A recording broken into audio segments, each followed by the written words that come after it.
በስመ አብ ወወልድ ወመንፈስ ቅዱስ አሐዱ አምላክ ዘላለም ሥላሴ።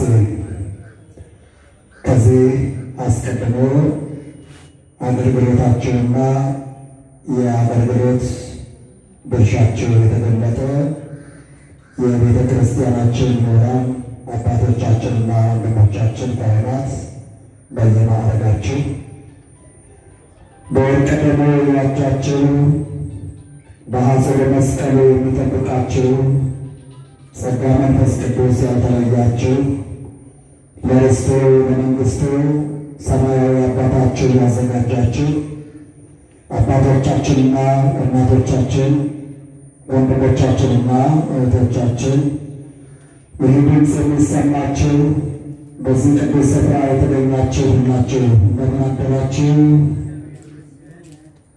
አይሰማም። እንደምን ዋላችሁ?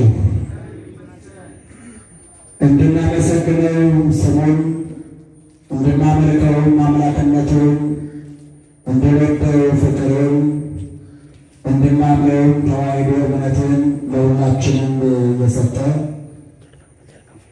በሥጋ የተገለጠው በመንፈስ ጻድቅ ባሕርይ የሆነው ለቅዱሳን መላእክት በየማዕረጋቸው በየከተማቸው የተገለጠው በዓለም የተሰበከው በአሕዛብ የታመነው በክብር በምስጋና ወደ ሰማያት ያረገው ወልደ አብ ሕያው ወልደ ማርያም ስግው አምላካችን እግዚአብሔር ረድቶናልና ጠብቆና አቅርቦናልና እስከዚህችን ሰዓት አድርሶናልና ክብር ምስጋና ለእርሱ ይሁን። ወላይቱ ጸልዩ ከመ ይኩን ብያክሙ በሰንበት ወበክረምት፣ ሽሽታችሁ በክረምት እንዳይሆን ጸልዩ። የቅዱስ ማርቆስ ወንጌል ምዕራፍ 13 ቁጥር 18፣ በተመሳሳይ ቅዱስ ማቴዎስ ወንጌል ምዕራፍ 24 ቁጥር 20 ላይ የምናገኘው ስደታችሁ ሽሽታችሁ በክረምት እንዳይሆን ጸልዩ የሚለውን ቃል ያሳየናል። በዚህ የትምህርታችን መሪ ቃል ክረምቱን አስመልክቶ በክረምቱ ውስጥ የምናገኛቸውን ቁም ነገሮች ከሶስት ያልበዙ ሀሳቦችን አንስተን ስለ ክረምት እንማራለን። የአባቶቻችን አምላክ የሁላችንም አባት ከእኛ በላይ ለእኛ ቅርብ ነውና እኛ ለእኛ ከምናዝንለት በላይ የሚያዝንልን የሚራራልን እሱ ነውና እኛ ከምንወደው በላይ ለእኛ ወዳጃችን እርሱ ነውና ለልጅነታችን የሚስማማውን ለወዳጅነታችን የማይጎረብጠውን አባትነቱን ፈጽሞ ሊገልጽልንና ሊያስረዳን የሚችለው የምንኖርበት አቅም የእሱ ቸርነት መሆኑን ሊገልጽልን የሚችለው ከምንም በላይ ለእኛ ቅርብ የሆነውን አባታዊ መልእክቱን እንዲያስተላልፍልን ቅዱስ ፈቃዱ ከሁላችን ጋር ይሁን። ሽሽታቸው በክረምት እንዳይሆን ጸልዩ ይላል። እንግዲህ ፈተናችን መቋቋም በማንችልበት ጊዜ ቦታና ሁኔታ እንዳይሆን ሲጀመር ፈተናውን እንዲያስወግድልን የምንጠቀምበት ከሆነ ደግሞ ልንቋቋምበት ልንችለው ልንሻገረው በምንችለው ሁኔታ እንዲያደርግልን ልንጸልይ እንዲገባ የሚያመለክት የትምህርት አይነት ነው። መድኃኒታችን ኢየሱስ ክርስቶስ የዳግም ምጽአቱን ዋዜማ ወይም ምልክቶች እየተናገረ በመጣበት የወንጌል ክፍል ይህንን ቃል ተናግሮታል። ሽሽታችሁ በክረምት እንዳይሆን ጸልዩ። ዓለም ከተፈጠረ ጀምሮ እስከ ዛሬ ከዚህም ጀምሮ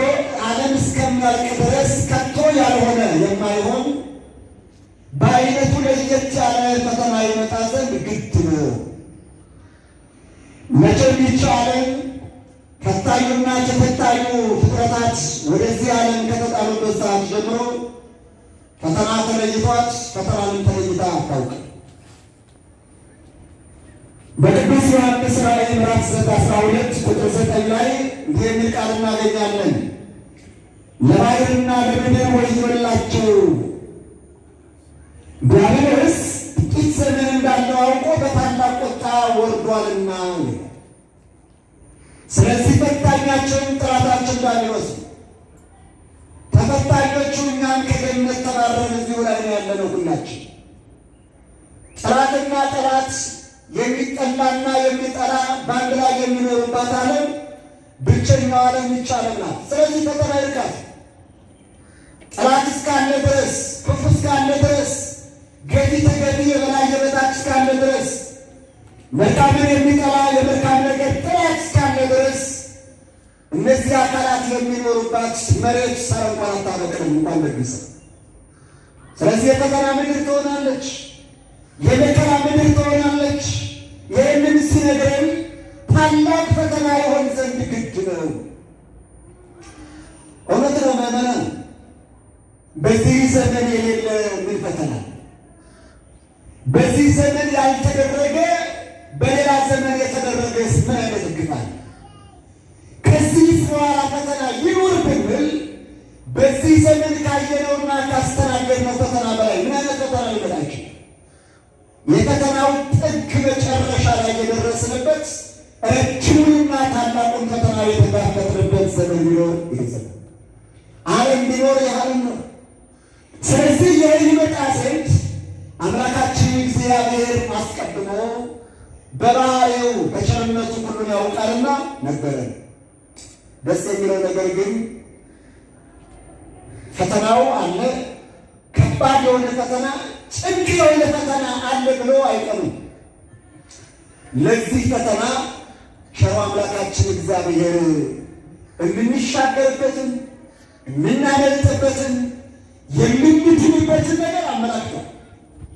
በቅዱስ ዮሐንስ ወንጌል ምዕራፍ 16 ቁጥር 33 ላይ ሌላ አይዟችሁ፣ ነገር ግን አይዟችሁ ይህንን ፈተና የበዛበትን ጭንቅ መከራ የሚበዝበትን ይህንን ዓለም ይህንን ፈተና ይህንን መከራ አሸንፌዋለሁና አይዟችሁ።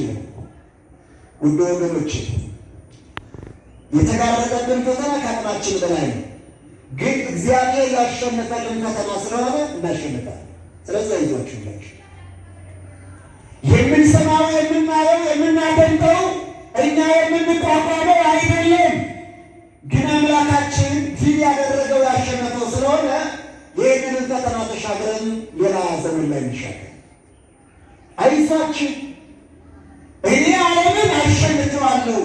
ምንም አይነት ከባድ ቢሆን ለእናንተ አይከብድም። ምንም አይነት ትልቅ ቢሆንም ለእናንተ ግን አይጸድቅባችሁ። ምንም አይነት ክፉ ቢሆን ለእናንተ አይከፋባችሁም። ዓለሙን ፈተናውን እኔ አሸንፌዋለሁ። ስለዚህ እኔና እናንተ የምንፈተነው በተሸነፈ ፈተና ላይ ነው። የምንፈተነው ድል በተደረገ ፈተና ላይ ነው ማለት ነው።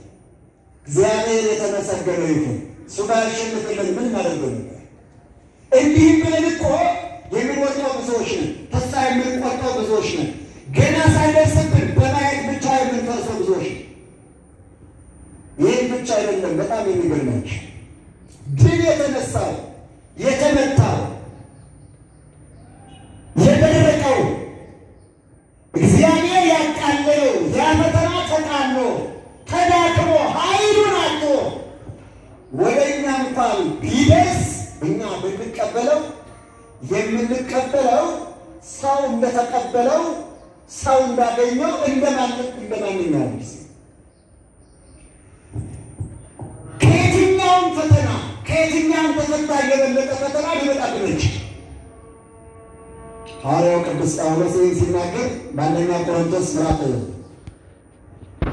10 ቁጥር 13 ላይ እንዲህ ይላል፣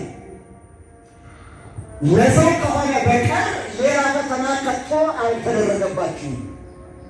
የምንፈተነው ከዚህ አስቀድሞ የነበሩ አባቶቻችን የተፈተኑትን ፈተና። ምክንያቱም ከነሱ የበለጠ ፈተና ብንፈተን ከነሱ የተሻለ አቅም የለንምና እንወድቃለን። እንዳንወድቅ ለሰው የተፈጠነ ለሰው አቅም የተወሰነ ሰው ሊቋቋመው በሚችለው ልክ ፈተናዎች አሉ። እሱ አይደለም የሚገርም ትጸኑ ዘንድ እንዳትወድቁ የሚወድ የሚፈቅድ እንዳትጠፉ የሚወድ የሚፈቅድ እግዚአብሔር ከፈተናው ጋር ደግሞ መውጫውን ያደርግላችሁ። እስኪ በሩቱላችሁ ከፈተናው ጋር መውጫውን ደግሞ ያደርግላችኋል።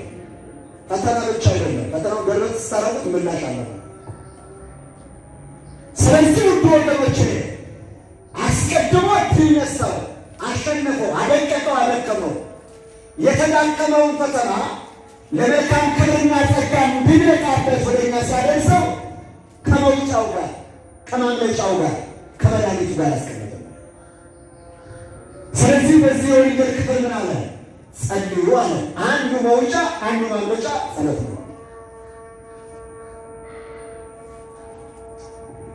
ይህንን ፈተና በሕይወታችሁ ስትቀበሉ ስታስተናግዱ እንዳባቶቻችሁ ፈተናው ከይኖባችሁ ሃይማኖታችሁን እንዳትለውጡ፣ ከሀገራችሁ ከስነ ምግባራችሁ እንዳትናወጡ፣ ከመልካም ስብዕናችሁ እንዳትወጡ፣ ሃይማኖታዊ፣ ፖለቲካዊ፣ ኢኮኖሚያዊ፣ የጤና ምልክ የመሳሰሉት ፈተናዎች በሕይወታችሁ ሲገለጡ ሃይማኖታችሁን ለውጣችሁ ለጣዖት ሰግዳችሁ ፈጣሪያችሁ እግዚአብሔርን አጥታችሁ ርስታችሁ መንግሥተ ሰማያትን ተነጥቃችሁ እርቃናችሁን እንዳትቀሩ ጸልዩ ይላል። ጸልዩ።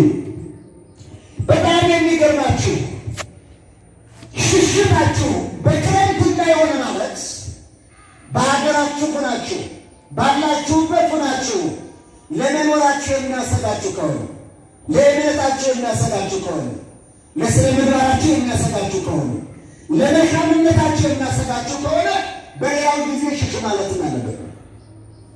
በማቴዎስ ወንጌል ምዕራፍ 10 ቁጥር 23 ላይ ባላችሁበት ከተማ ሀገር፣ መንደር፣ ሰፈር ሃይማኖታችሁን ካሉ ለጣዖት ስገዱ ብትባሉ ለጣዖት አትስገዱ፣ ሃይማኖታችሁን አትካዱ።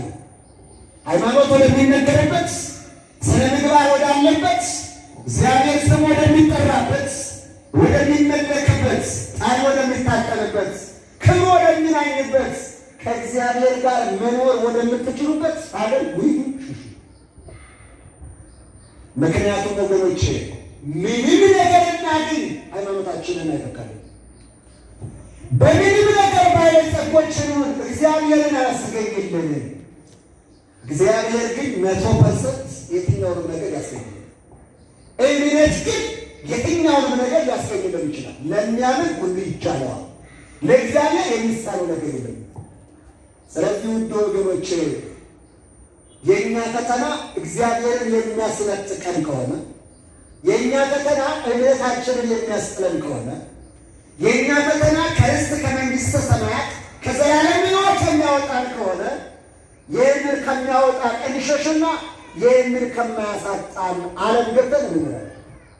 ለዚህ ይሁንና ሃይማኖታችሁን ላለመልቀቅ እግዚአብሔርን ላለመናቅ ስለ እውነት፣ ስለ እምነት፣ ስለ እኔ፣ ስለ እግዚአብሔር፣ ስለ መንግሥተ ሰማያት ብላችሁ ስትሰደዱ፣ ከክፉ ነገር ስትሸሹ፣ ከፈተና ሁሉ ስትሸሹ ስደታችሁ ወይም ሽሽታችሁ በክረምት እንዳይሆን ምን በሉ? ክረምት ለመንገድ የሚመች ለስራ የሚመች ሐዋርያው ቅዱስ ጳውሎስ በመንፈስ የወለደው ደቀ መዝሙር ጢሞቴዎስን እንዲህ የሚል መልእክት ጽፎለታል። በሁለተኛ ጢሞቴዎስ ምዕራፍ 4 ቁጥር 21 ላይ ቃሉን እናገኘዋለን።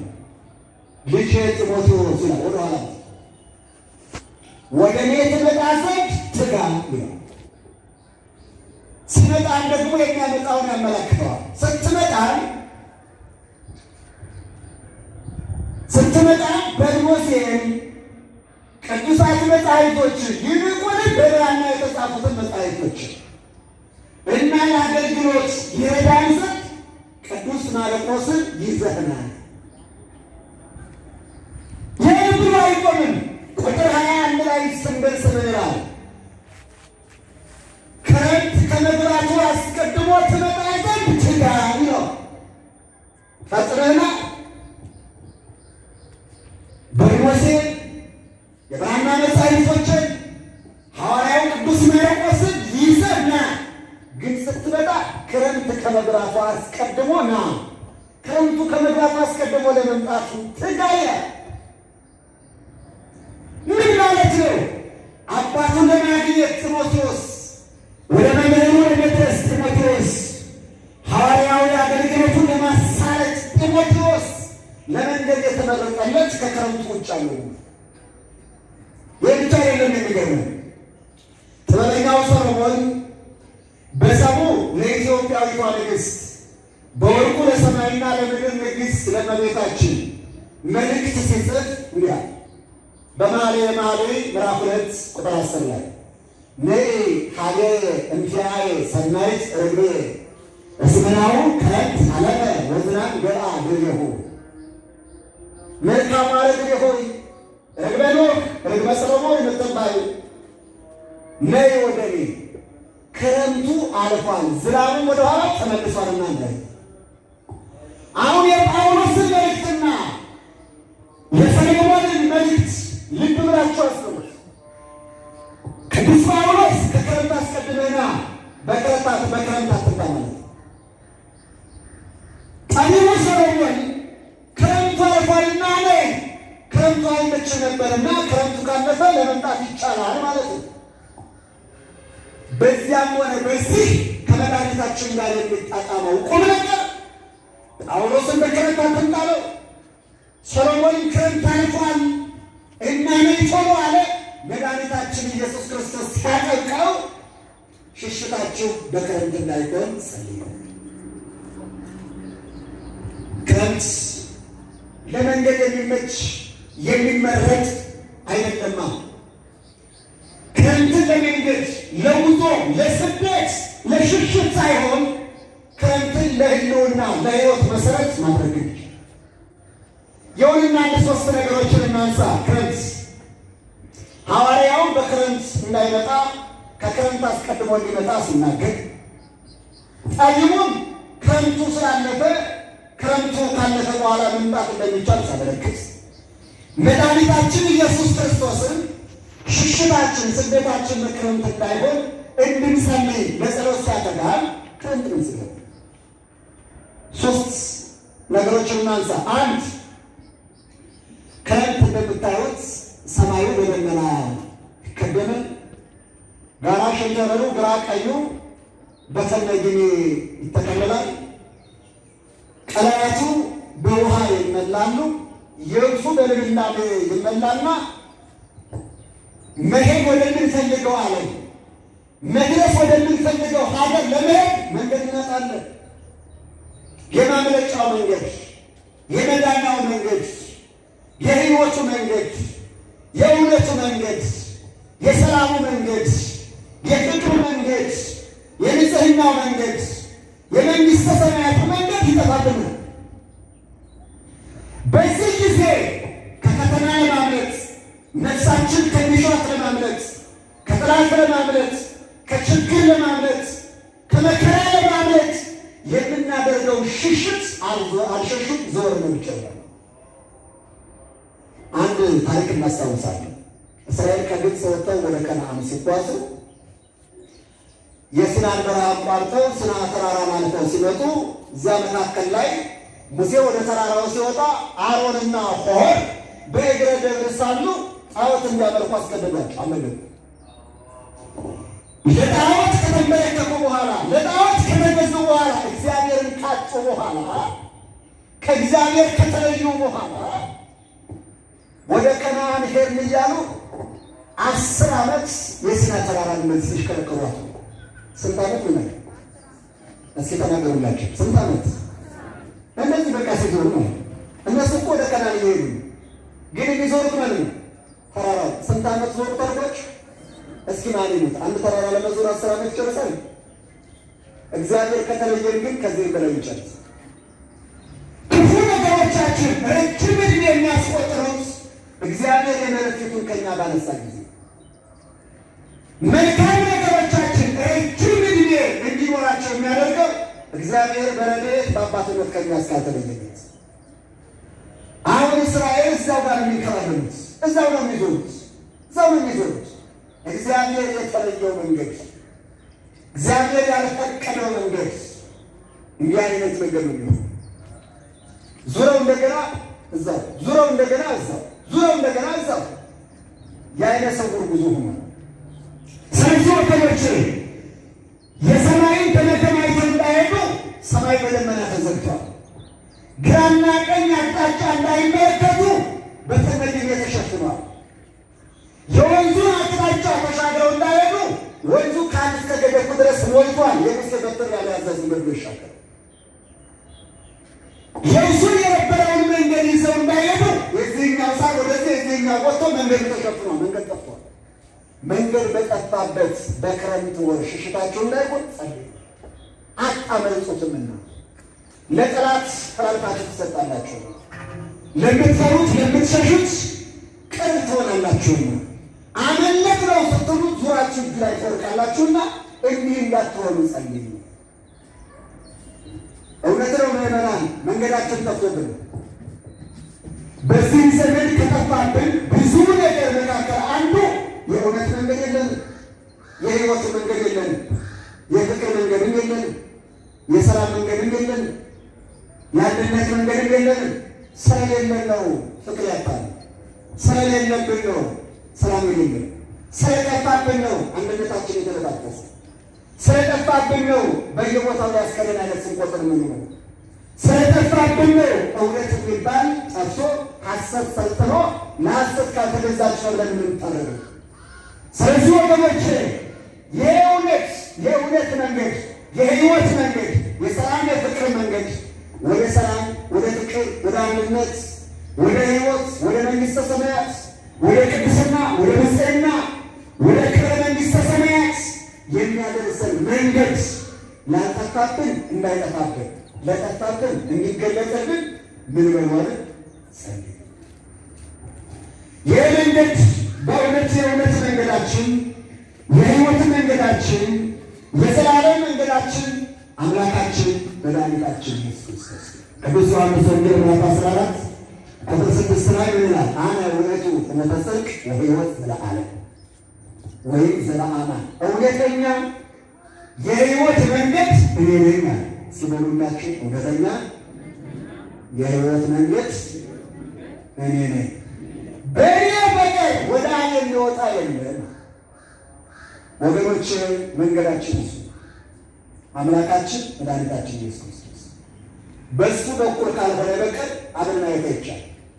መንፈስ ቅዱስን ማግኘት የመንፈስ ቅዱስ ማደሪያ መሆንም አይቻልም። ወደ መንግሥተ ሰማያት ወደ ገነት መሻገርም አይቻልም። ወደ ፍቅር ወደ ሰላም መሄድም አይቻልም። ወደ እውነት ወደ ሕይወት መሄድ አይቻልም። በሰላም በፍቅር በአንድነት መኖርም አይቻልም። መንገዳችን እሱ ከጠፋ። ስለዚህ ከላይ እንደ ደመና በተጋረዱ ፈተናዎች፣ ከግራና ቀኝ እንደ ሰነግሜ በተጋረዱብን ፈተናዎች፣ ከስር እንደ ልምላሜ እንደ ማዕበል እንደ ጎርፍ እየሰረሰሩ በሚጥሉን ፈተናዎች መንገዳችን ልንነጠቅ ጥቂት ቀርቶናል። ስለዚህ መንገድ እንዳይጠፋባችሁ፣ የጠፋባችሁን መንገዱ እንዲገለጥላችሁ አርዕየነ ፍኖቶ ወይም ደግሞ እንደ ቅዱስ ዳዊት እንደ ቅዱስ ያሬድ አርዕየነ ፍኖቶ ወለወንጌቶ ወደ ቤቱ ወደ መንግሥተ ሰማያት ወደ ቤተ ክርስቲያን ወደ ሰላም ወደ ፍቅር እንገባ ዘንድ የሚያደርሰው የሚመራው እውነተኛው የሕይወቱን መንገድ አሳየን ብላችሁ። ስለዚህ መንገድ በሚሰወርበት፣ መንገድ በሚጠፋበት፣ መንገድን አመላካች በሌለበት በዚህ ክረምት ሽሽታችሁ፣ ስደታችሁ፣ ጥሪያችሁ፣ ሞታችሁ እንዳይከናወን ጸልዩ። ሁለተኛው ክረምት የሥራ ጊዜ ነው። ተክሎ የሚተከለው በክረምት ነው። ዘሩ የሚዘራው በክረምት ነው። የተተከለው የሚጸድቀው በክረምት ነው።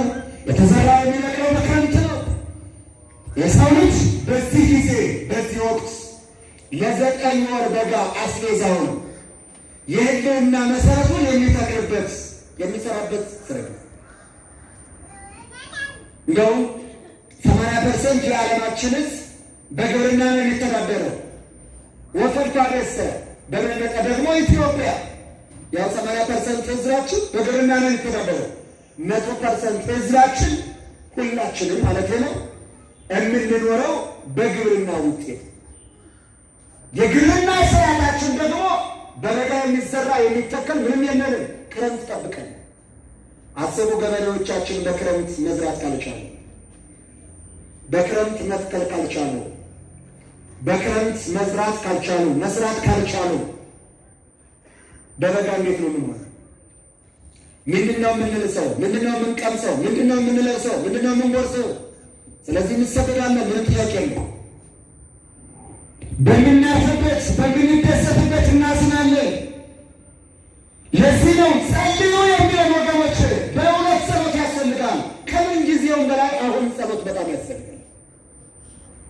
እስካሁን ምናልባት ፈተናዎቻችን ብዙ የሚጎዱን አልመሰለንም፣ ወይም ደግሞ በዚያ ዳርዳሩን ስለሆነ እዚህ መሀል ላይ ያለው የማይነካ ይመስለኛል። አትጠራጠሩ ምዕመናን፣ ዳሩ ዳቦ ሲሆን መሀሉ ዳር መሆኑ ለሁላችንም ግልጽ ነው። ይቀር እዛ ማዶ የሚነደው እሳት እዚህ የማይነድበት ምንም ምክንያት፣ እዛ ጋር ያለ ገበሬ ማረስ የማይችልበት ሁኔታ ላይ ከተቀመጠ እኔና እናንተ በውድ እንኳን ገዝተን የምንበላው ላናገኝ እንደምንችል እርግጠኛ ሆኑ። ከተማ ውስጥ ልብስ ይገዛ ይሆናል፣ ጫማ ይገዛ ይሆናል እንጂ ግን እህል አይመረት። ከከተማ የሚመረቱ ብዙ ነገሮች ይኖራሉ። የሚላስ የሚቀመስ ግን የሚመረት ውጭ። ስለዚህ ወገኖች በአንዳንድ የሀገራችን ክፍሎች ገበሬዎቻችን እያረሱ አይደለም፣ እየተከሉ አይደለም፣ እየሰሩ አይደለም፣ ሌላ ስራ ላይ ተጠምደዋል። የሚዘሩበት የሚተክሉበት መሬትም ለተክል አይደለም፣ ለሌላ አገልግሎት እየዋለ ነው። ይህንን ትሰማላችሁ፣ ይህን ታውቃላችሁ። ይሄ ነገ በኋላ ለምንኖረው ህይወት ጭንቅ ነው ወገኖች። ስለዚህ የዘር ጊዜው ለዘር እንዲሆን፣ የተክል ጊዜው ለተክል እንዲሆን የዘር ጊዜያችሁ ላይ የተክል ጊዜያችሁ ላይ እንድትተክሉ እንድትዘሩ እንጂ እንዳትነቀሉ እንዳትሰደዱ ሽሽታችሁ በክረምት ነው ምን ነው ጸልዩ። ሀገራችንን ስርዓት ያው ታያላችሁ።